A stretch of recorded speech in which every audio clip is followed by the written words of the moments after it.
Hi hello welcome to post 360. నేను మీ మురళీ రాపల్లి. నిన్న రాజ్యసభలో వక్ఫ్ సవరణకు సంబంధించినటువంటి బిల్లు ప్రవేశపెట్టడం జరిగింది.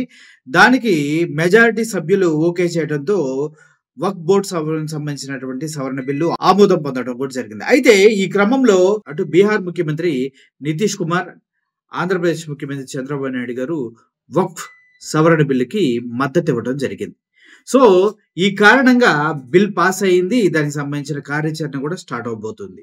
అయితే ముస్లిం సోదరులకు పూర్తిగా వ్యతిరేకంగా వారికి రాజ్యాంగం ద్వారా కలిగినటువంటి హక్కులని కాలరాస్తూ ఈ బిల్లు అనేది ప్రవేశపెడతాం జరిగిందంటూ చాలా మంది మాట్లాడుతున్న విషయం మనందరికీ తెలిసిందే. అయితే ఇక్కడ మనం గమనించవలసిన విషయం ఏంటంటే వక్ఫ్ బోర్డు సవరణ బిల్లుని ఆమోదించిన తర్వాత నితీష్ కుమార్ పార్టీ జేడీయూకి 12 మంది ఎమ్మెల్యేలు, ఎంపీలు కలిసి రాజీనామా చేయటం జరిగింది. ఎందుకు రాజీనామా చేశారు అన్న విషయాన్ని గమనించినట్లయితే, మతతత్వ పార్టీలకి కనుసన్నల్లో మెదుగుతూ మనం కుల మతాలతో రాజకీయాలు చేస్తున్నాం. మన జేడీయూ పార్టీ అనేది నిర్మించబడింది లౌకికవాదం పైన, మతాలకు కులాలకు వ్యతిరేకంగా మన పార్టీ నిర్మించబడింది.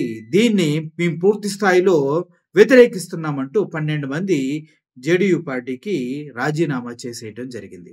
అయితే దీని వెనకాల బీజేపీ కుట్రుందా అని ఆలోచిస్తే అవుననే చెప్తున్నారు. ఎందుకంటే మర్రి చెట్టు నీడలో ఏ ముక్క ఎలా బ్రతకదో బీజేపీ కబంధ హస్తాలు మతతత్వ రాజకీయాల మధ్య ఏ పార్టీ నాయకులైనా చెట్టు కింద చేరి నలిగిపోయి చచ్చిపోవడం తప్పించి వేరేది ఉండదు. అదేవిధంగా నితీష్ కుమార్ కూడా ఇప్పుడు బీహార్లో తన రాజకీయ భవిష్యత్తుని చూసుకుంటూ ఉండగా బీజేపీ బీహార్ పైన కన్నేసింది.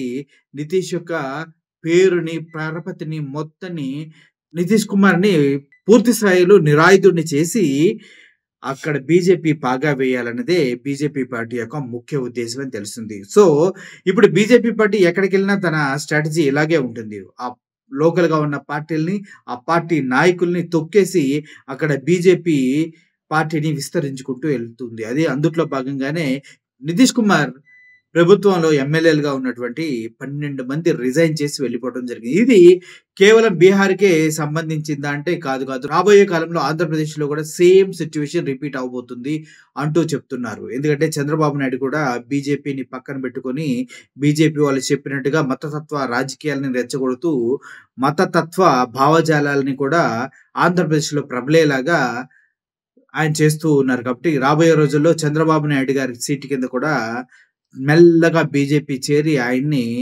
పూర్తి స్థాయిలో నిరాయుధుడిని చేసి ఆంధ్రప్రదేశ్లో టీడీపీ అనే ఆనవాళ్ళు లేకుండా చేసే ప్రమాదం ఉందంటూ విశ్లేషకులు చాలా మంది చెప్తూ ఉన్నారు. దీనికి బేస్ ఎక్కడంటే పవన్ కళ్యాణ్ అనే ఒక వ్యక్తి, నార్మల్ వ్యక్తి, నేను విప్లవ యోధుడిని, చెగువీర భక్తుడిని అంటూ విప్లవ భావాలు ఉన్న వ్యక్తిని ఆశాంతం మార్చేసి ఒక భక్త తుకారం లాగా తయారు చేశారు ఆయన్ని.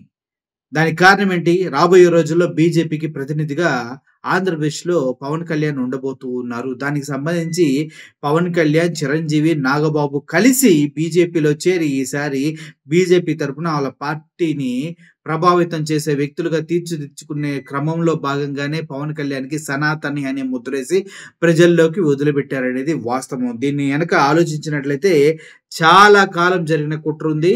అటు చంద్రబాబు నాయుడు గారు ఆలోచించే లేపే ఆయన బన్యన్ని కడ్రాయర్ని కూడా బీజేపీ వాళ్ళు పీకేస్తారేమో టిల్లు సినిమాలో చెప్పినట్టు. సో తెలిసి తెలియక కాదు, అన్ని తెలిసి కూడా నన్నేమి చేయలేరని గర్వంతోనే చంద్రబాబు నాయుడు గారు బీజేపీని ప్రోత్సహిస్తూ బీజేపీతో ముందుకు వెళ్తున్నారు. కానీ రాబోయే రోజుల్లో నితీష్ యొక్క పరపతిని ఎలా అయితే డౌన్ ఫాల్ చేసి బీహార్లో బీజేపీ పాగా వేయాలని చూస్తుందో, అదేవిధంగా ఆంధ్రప్రదేశ్లో కూడా త్వరలో, సాధ్యమైనంత త్వరలో, జమిలీ ఎలక్షన్స్ కు ముందే ఈ పరిణామాలన్నీ చోటు చేసుకునే అవకాశం ఉందనేసి విశ్లేషకుల అంచనాలు. దీనిపైన మీరేమంటారు? వక్ఫ్ బోర్డు సవరణ బిల్లుని ఆమోదించినటువంటి కూటమి ప్రభుత్వాన్ని మీరు ఎలా యాక్సెప్ట్ చేస్తారు? రైట్ గానా, రాంగ్ గానా? రాబోయే రోజుల్లో బీజేపీ పార్టీ ఆంధ్రప్రదేశ్లో తన అడుగుని వేసి మొత్తాన్ని ఆక్రమించుకోవడానికి చూస్తుంది. దానికి సంబంధించిన అన్ని పార్టీలను తొక్కి పైకి రావడానికి చూస్తుంది. దీనిపైన మీ ఒపీనియన్ ఏంటి? అవునా కాదా? కామెంట్ రూపంలో తెలియజేయండి. Thank you for watching this video. Murali signing off. Thank you so much.